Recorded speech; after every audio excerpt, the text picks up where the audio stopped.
ভাই এটাকেই বলে টি-20 খেলা। আফগানিস্তান আজকে যে খেলা দেখালো সাউথ আফ্রিকার সাথে সত্যি দুর্দান্ত। আর সাউথ আফ্রিকা তাদের ফিল্ডিং এর জোরেই আজকে ম্যাচটা জিতেছে। না হলে হয়তো ম্যাচটা জিততে পারতো না।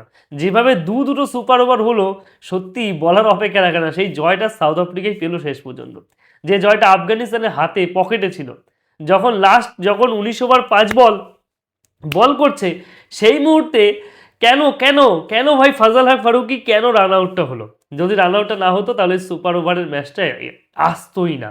যাই হোক সুপার ওভার হলো, প্রথম সুপার ওভারে আজমাতুল্লাহ ওমার জাই থেকে শুরু করে গুরবাজরা ভালো খেলতো, কিন্তু পরের সুপার ওভারে কেন ভাই মোহাম্মদ নবীকে নামানো হলো? মোহাম্মদ নবী এসে কি করলো, প্রথম দুটো বল নষ্ট করে দিয়ে চলে গেল। তারপরে রাহমাতুল্লাহ গুরবাজ পরের 4টে বলের মধ্যে 3টে বলেই ছক্কা মারলো, কিন্তু তারপরের বলটা লাস্টের বলটা ওয়াইড হওয়ার পরে তারপরে বলটা মারতে পারলো না, 1 বলে 5 বাকি।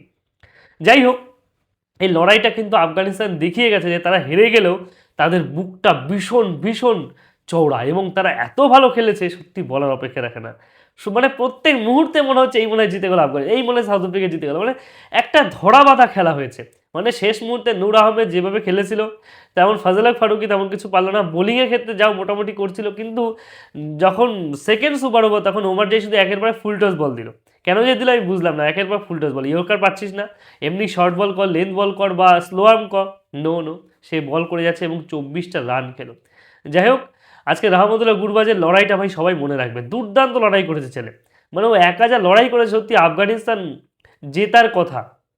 এত ভালো ক্রিকেট খেলার পরে, মানে এশিয়ার দ্বিতীয় টিম বলে কথা, এত ভালো ক্রিকেট খেলেছে তবুও তবুও পারলো না। যাই হোক কপাল বলে তো একটা কথা আছে, হয়তো এইভাবে লড়াই করতে করতে একদিন একদিন আফগানিস্তান তার জায়গায় পৌঁছাতে পারবে। আপনাদের কি মনে হয় আফগানিস্তান আর যারা কলকাতা নাইট রাইডার্সের হয়ে এই গুরবাজকে এত বছর ধরে খেলেছিল, কলকাতা নাইট রাইডার্সে গুরবাজকে কেনে নি, গুরবাজকে না কেনার ফল তারা কিন্তু আজ দেখতে পাচ্ছে। গুরবাজ কি দুর্দান্ত ফর্মে আছে, গুরবাজ কি দুর্দান্ত ব্যাটিং করেছে, আইএল টি-20তে খেলেছে সেখানে ভালো ব্যাটিং করেছে, আজকে এখানে বিশ্বকাপের মঞ্চে ভালো ব্যাটিং করছে এবং বিভিন্ন জায়গাতে কিন্তু আমরা গুরবাজের ব্যাটিং দেখতে পাচ্ছি। কিন্তু কলকাতা যে কী বড় লস করলো সেটা কিন্তু আমরা পরে দেখতে পাবো। যাই হোক যাদেরকে কিনেছে ফেইনালিন বা টিম শেফার্ড তারা কি করবে সেটাও কিন্তু আমরা দেখতে থাকবো।